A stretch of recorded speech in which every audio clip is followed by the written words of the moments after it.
Right, so hello and welcome back to Books and Things, and welcome to another video, and welcome back to one of my rambly bookish chats.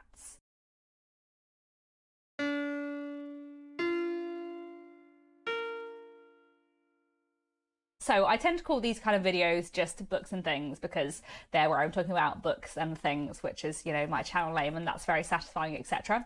I'm sitting over on my sofa today rather than at my bookshelves, partly because this is a casual chatty video, but partly also because this video is very kindly sponsored by Serious Readers, who make amazing reading lights like this one. I'll talk about them a bit more later on in the video. These kinds of videos are just a sort of miscellaneous hodgepodge of various different things that I want to talk about and haven't talked about elsewhere. I had in my head that I've been making these videos pretty regularly, but I think the last one was like back in June. So, the last 5-6 months have been just a blur, but oh well. So yes, I have various little bitty things that I want to talk about, some Booktube I've been really enjoying lately, some film and TV stuff I want to talk about, some bookish events and that kind of thing.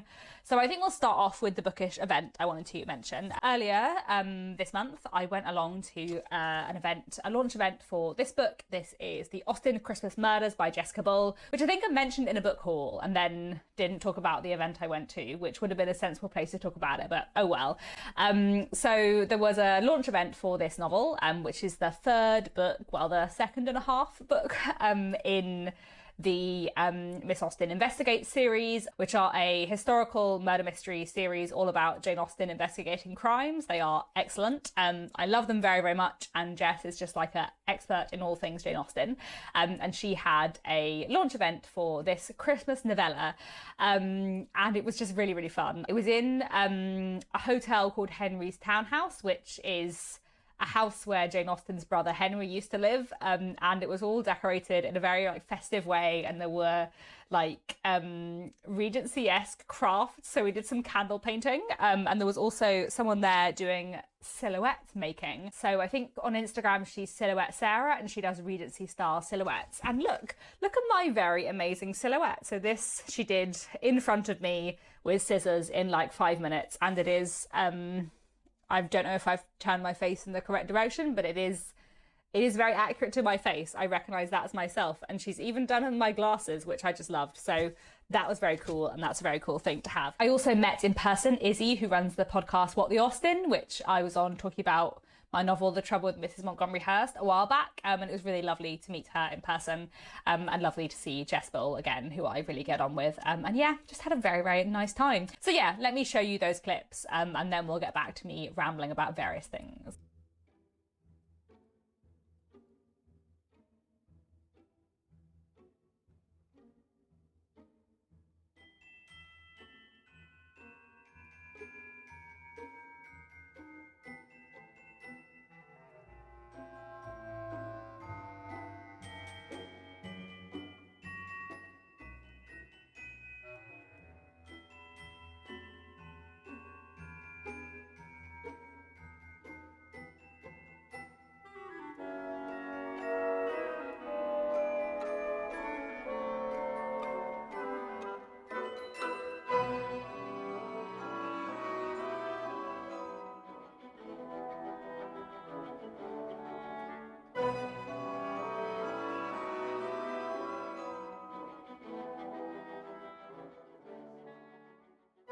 Hello, I'm back in the present. And yes, before I get on to talking about some film and TV stuff I've been really enjoying lately, I wanted to quickly tell you about Serious Readers, who are very kindly sponsoring this video. So Serious Readers make amazing reading lights, and this is my high definition light. I've had it for 3 years, I think. Yeah, 3 years. And I use it a lot.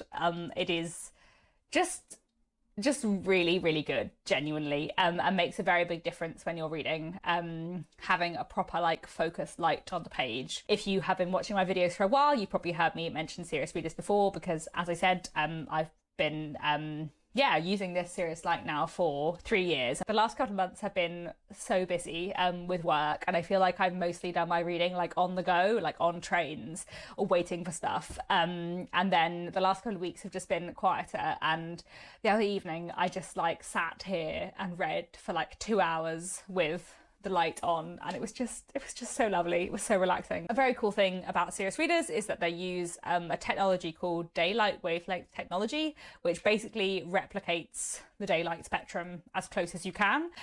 So this is as much like reading with really good natural light as it can be. As I said, I've had my high definition light for 3 years, and I've had it for so long and been using it for so long, and it's still working really, really well. I haven't even had to change the bulb, even though I use it all the time. I have had this for so long that they've slightly changed their models and their range. So I think now they have a HD Pro, which is like the most similar to my light, and a HD Essential, which is slightly cheaper. I also have an offer code, so if you use the code KT all in capital letters at checkout, you get £150 off either a HD Pro or a HD Essential light. Anyway, all the links will be down below, so you can find out more about Serious Readers if you would like to. Serious Readers are also very kindly sponsoring a couple of my videos in December, which means that I'm going to be able to do Vlogmas. I think it's going to be really fun. I have a specific project that I'm going to be doing in December and doing Vlogmas for. And yeah, I'm looking forward to that a lot. Some of the things I had to talk about today. So over the last couple of months, I've seen 2 adaptations of novels, one on stage and one on screen. So the one I saw on stage was The Line of Beauty, which is an Alan Hollinghurst novel adapted to stage by Jack Holden on at the Almeida Theatre in London, and it was really, really fantastic. I read The Line of Beauty a long time ago. I studied it at university, actually, so before I started my Booktube channel, but I thought it was really fantastic. And seeing the stage adaptation was great, and just reminded me of all the characters who I think are fantastic, and all the really interesting themes and elements of the book.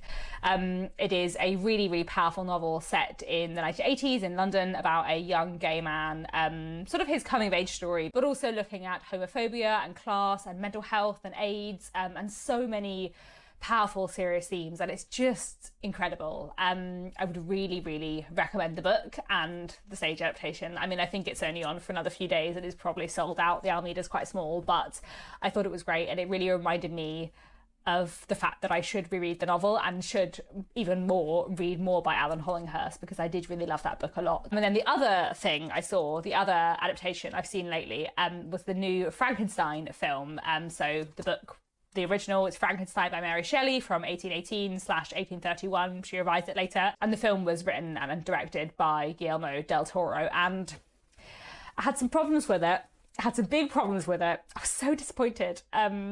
Nick and I both were quite disappointed because we both love Pan's Labyrinth. And we went to see the Frankenstein film with very high expectations. But I had problems with it, like, as a film in its own right, in that I thought there was a lot of, like, stuff that didn't quite make sense, and I thought it was too long and the pacing was off, and they sort of overdid a lot of things. I also thought the costume choices and the kind of look of it were very weird. Like, I get that they were stylized, but like, it was very hard to take anything to do with Elizabeth seriously, considering the way they had done her hair and her clothes in every scene. It was just like, I don't know what they were thinking. Why is Frankenstein always drinking milk? I know why. I know it's to symbolise that he hasn't grown up, but I just, like, it was so weird. And I feel like there was a lot of subtext as text. There were some things that were great. Like, I think the design of the creature was really good. I thought the guy who played the creature was great.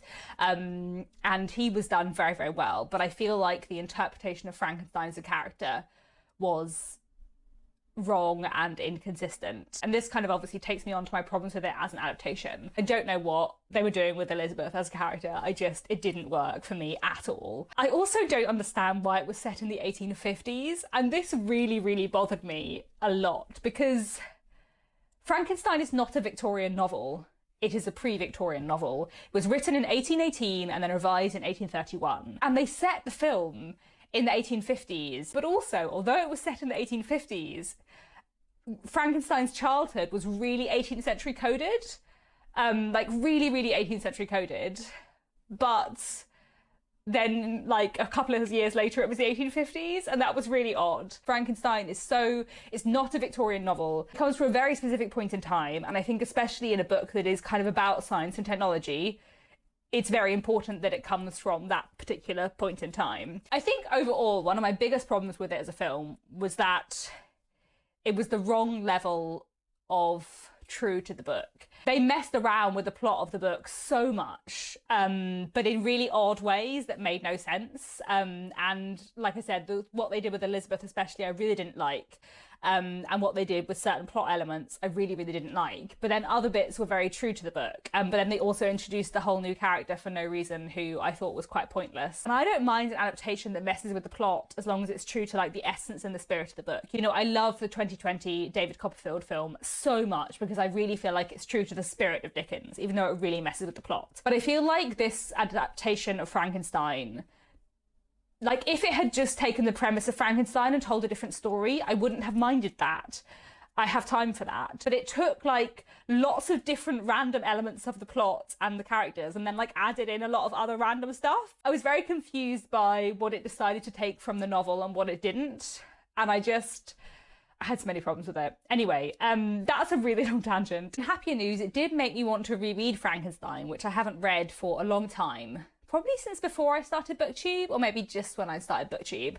But I would like to reread it. I downloaded an audiobook of it, so I think it'd be quite interesting to listen to. I also am not sure whether I initially read the 1818 or the 1831 edition, and I can't check because I just read it on Project Gutenberg on my laptop, and I didn't buy a copy, so I don't know which one I read. But I would like to reread it. And also, it made me think very fondly about the National Theatre adaptation back in 2011, I think it was, which you can watch online, not for free, but you can watch it. So I'll leave that link down below if you want a great adaptation of Frankenstein. It was a really fantastic adaptation where Johnny Lee Miller and Benedict Cumberbatch were alternately playing Frankenstein and the creature, and they swapped every night, which was just really fascinating thematically. And I would especially recommend Johnny Lee Miller as the creature, Benedict Cumberbatch as Frankenstein. That was my favourite way round. Basically, I thought they were both equally good as Frankenstein, but I thought Johnny Lee Miller was a better creature.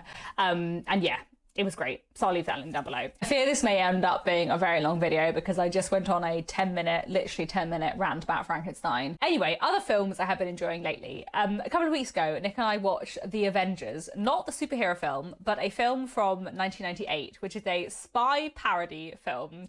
And it's so 90s and it's so ridiculous. It's not to be taken seriously, but I loved it. It is just so absurd and ridiculous in all the like most delightful ways. If you love the film The Princess Bride, you will love the 1998 film The Avengers. The Avengers is to spy films and James Bond what The Princess Bride is to fairy tales. It just like has that real like ridiculous vibe to it, and I just found it hilarious. They have a special like gadget car which makes tea, and they have like a kettle within it and they can make themselves tea. Delightful. Anyway, another thing I've been really enjoying lately is the DC animated films. So there's two like sequences of films. There's the New 52 series from 2013 to 2020, and then there was the Tomorrowverse from 2020 to 2024. The New 52 series is fantastic. There's a lot of films, including a lot of Batman films, which I really like. And they just have like great character development and really good writing and really good stories. The Tomorrowverse was less strong. There were some great films within it, but the like final three sequence of films was a bit not very well paced and a bit confusing, and you definitely could have cut one of the films. But anyway, I've really enjoyed watching the DC animated universe because I love a superhero story, I love a superhero film, but in my opinion, I would say that animated superhero films tend to be stronger than live action superhero films because the live action superhero films are often like relying on very good actors to sell the films, whereas the animated films are not. So it's all about the writing, and they're just really well written with really good stories, with the exception of the final three films of the Tomorrowverse. But anyway, I just really enjoyed all of them. And they're animated, but they're really like dark and gruesome and grown up and just like fantastic. And yeah, the New 52 series especially was just really, really great. I do also like live action superhero films, but I feel like Marvel especially has gone off the boil lately. And I like the new Superman film, but a lot of the other recent DC films have been a bit off. I don't think I've enjoyed any live action superhero films quite as much as I have enjoyed the DC animated series, the New 52. So they were great. Talking of superheroes, recently I have been watching the anime series My Hero Academia, which I just am now obsessed with and love. It's so delightful. It's the right level of like dark, sinister stuff with just like utterly adorableness. It's just great. It's about a high school for future superheroes, and this kid who wants to become a superhero but doesn't have a special magical power like lots of other people do, but he really wants to go to this high school to become a superhero, and then you end up following his career, and it's just really delightful and charming, and I've been really enjoying that a lot. I need to get some more superheroes into my reading and read some more comics, but anyway, I also have been really enjoying listening to the podcast The Magnus Protocol, which is the sequel to the Magnus Archives, which I know I've spoken about on this channel before, and I just absolutely love. The Magnus Archives is a horror podcast. It's a work of fiction in podcast form. It sort of starts off as a series of horror short stories and then develops an overarching story. The Magnus Protocol is its sequel and is quite different. It kind of starts with an overarching story from the beginning, and it has more of a kind of like radio play element, I guess. I'm really enjoying it so far. It's not the Magnus Archives, but I'm glad that they're doing something slightly different with it, and it's really good. Do listen to the Magnus Archives first, because it is the best. The final like half of this video / section of this video, I have a bunch of like Booktube favourites from recently that I want to talk about. I will say that I'm very behind on Booktube. There's tons of stuff I haven't watched. I'm trying to catch up on Booktober videos, but there's so many great ones. I'm very behind. So I wanted to quickly mention a couple of new people who I've discovered during the last month or two, mostly because of Booktober. So one new person whose channel I've been really enjoying is Sarah from Sarah's Reading Diary. I will leave a video of hers down below, her top 5 Victorian authors, which I really enjoyed. We have overlapping taste in Victorian literature, I would say, and I really enjoyed that video, and I've been really enjoying her content in general. And then another person I've discovered recently on the subject of Victorian literature is Elizabeth from As I Lay Reading. What a great channel name. The video of hers that I found her through is a negative review she did of Adam Bede, or a mostly negative review she did of Adam Bede. Not all her thoughts were negative.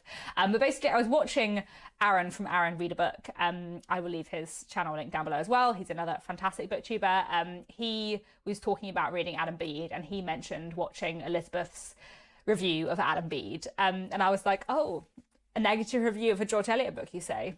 I guess I'll have to watch that. And I really enjoyed it, and I've just been really enjoying her channel since. And you know, talking of negative reviews of George Eliot, I have really enjoyed lately the channel How's Your Book, which is a new channel created by Marcus and Cole. I do really love a booktube channel that has 2 people doing a discussion. That's always really fun. Marcus and Cole took part in Booktober, and they did a really great video on The Mill and the Floss with complex, mostly negative, but also some quite positive thoughts. I think Cole says something like, I don't like this book, but I think it's interesting, which I appreciated. And I just really enjoyed that review.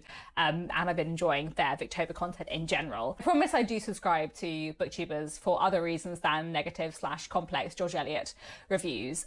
But I do enjoy hearing people discuss what they struggle with in George Eliot. The other person I wanted to mention is not a entirely new booktuber, but a booktuber who has returned from a break, and that is Deborah from Book In with Deborah, who I think took 2 years off Booktube and has finally come back, which is lovely because I really enjoyed her content 2 years ago and I really enjoy it now. She started making videos again in September, and I've just been really enjoying her channel again, so I'm glad that she is back. So those are the sort of like channels I wanted to mention overall, and then I have various videos that I wanted to talk about. Obviously there has been a lot of great Booktober content, and as I said, I'm still catching up on it. I have a lot to watch. A lot of the Booktober hosts we have for this year, we had a lot of hosts this year, made some amazing videos. I'm not going to go through them all, but I will mention a couple. Roz from Scally Landing About the Books made some fantastic Booktober content this year. This morning while doing some admin, I just like binge watched all of her Booktober videos, and it was great. But I think one video I wanted to pull out here is one she made called, I think, Do Victorian Books Need a Warning Label?, where she talked about like the things you should be aware of going into Victorian literature, which I thought was just a really, really interesting video. Someone had kind of asked that question on the Discord server, and Roz turned it into a video and had lots of really interesting thoughts about, you know, what you should expect from Victorian literature and what to be aware of. And I think I especially appreciated the point she made at the end of the video, which is that, you know, going into Victorian literature, you do need to be prepared for Victorian books being a product of their time that often contain problematic, dispiriting views, but also a lot of Victorian literature fights against those views and fights against the norms of their time in a way that is fascinating. You know, seeing surprisingly feminist or anti-imperialist social critique within Victorian literature, I think that's really cool. So I really enjoyed that video a lot. I also really enjoyed a video Kate Howe made called Wives and Daughters Read Likes, where she spoke about books that kind of reminded her of Wives and Daughters, her favourite novel. And I really like that idea of read likes. Maybe I need to do a video on some read likes of some of my favourite books. I thought it was really fun. I also very much enjoyed Kate's like Desert Island Victorian books series, where she interviewed various booktubers and bookstagrammers. That was really fun. I also wanted to mention one of Elizabeth from A Literary Princess's videos. She did some great Victober content again, and I especially loved her video, her top 10 Victorian books revisited, where she ranked her favourite 10 Victorian books, but also looked on the last time she'd done this list and kind of what had changed and moved around. And I also wanted to mention a video Marissa from Blatantly Bookish made, where she did some Victorian baking and looked at a Victorian recipe and like vlogged her baking, and I just really loved that video. I watched it after having had like a very stressful day at work, and then I just watched that video and it was just so relaxing and lovely. So that was very nice. And then another Victober host, though I'm going to be talking about a post-Victober video. Roy from Roy Reads Anything is starting a new reading project for next year, the Neglected Victorian Bestseller Project.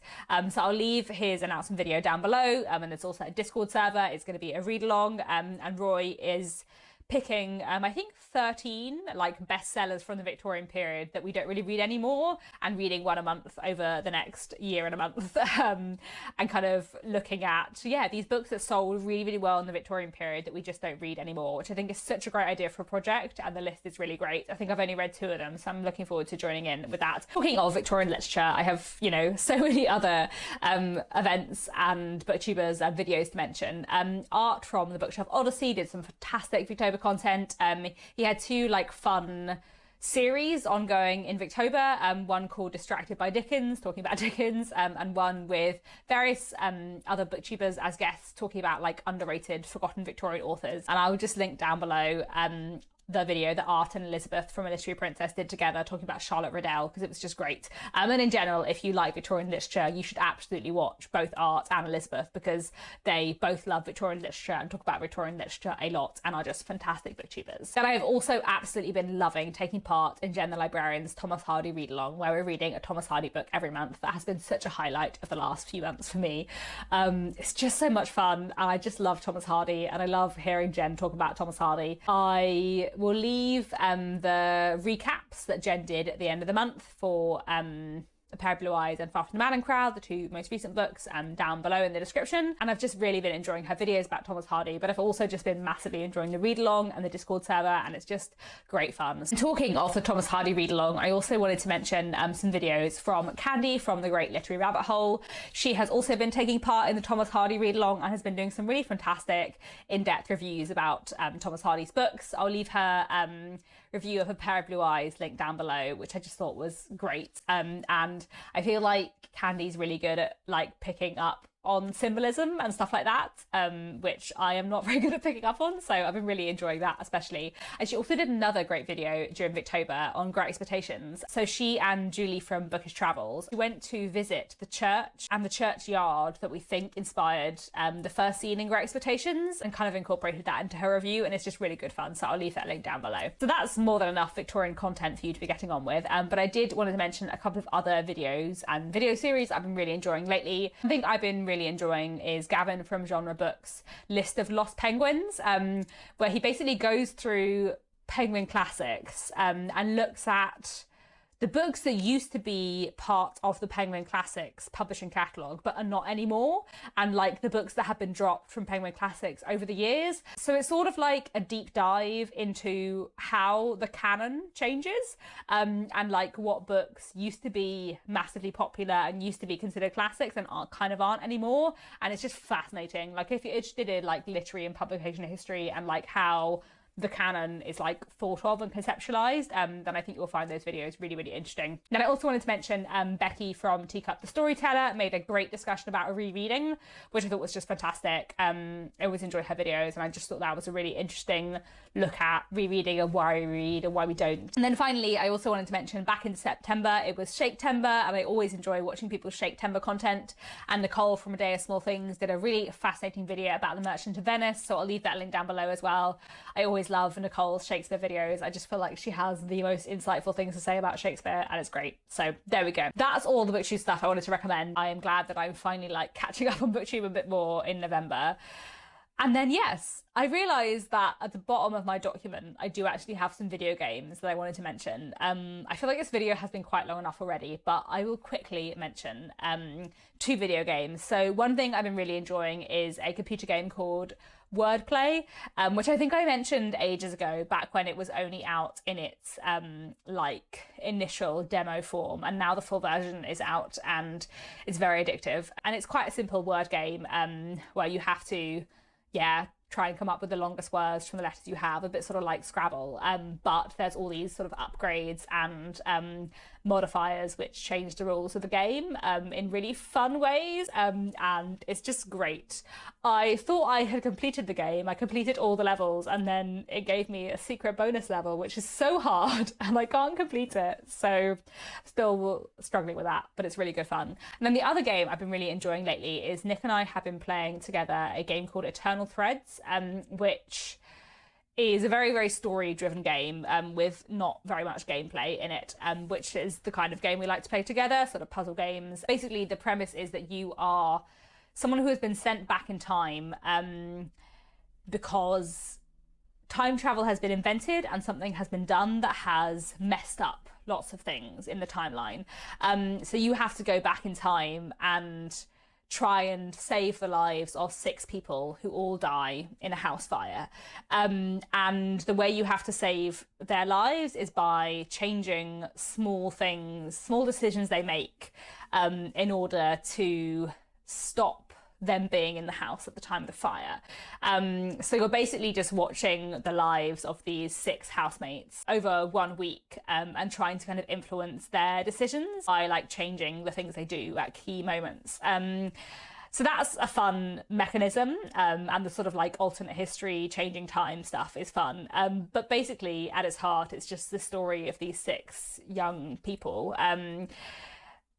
who are all kind of struggling with various difficulties and all have problems, and you know, there's a lot of friendship and romantic stories, and it's just really good. I just think the writing is great. It's set in Northern England and is very English and very Northern, which I think is quite refreshing because video games often are not set in Britain, or if they are, they're set in London, or you can kind of tell that the people who wrote it have never been to the UK, whereas Eternal Threads feels very natural and authentic, and I just really like it a lot. So yeah, we still need to complete it. It's very long. Like there's a lot of decision points and a lot of plot changes and stuff, but we've been really enjoying that so far. Okay, that is quite enough rambling from me. I have been talking for a really long time. I thought this would be a quick chatty video, and I feel like it's been like 40 minutes. So, you know, I hope you don't mind. I hope you've enjoyed this ramble through various things. Thank you very much for watching, as ever. And yeah, let me know what you have been enjoying lately, what Booktube you've been enjoying, and what other stuff in life you've been enjoying, reading or other things. That's all for now. Thanks very much for watching, and I'll be back very soon with another bookish video.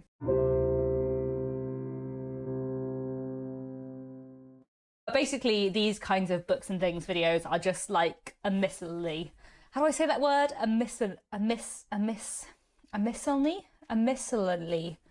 No.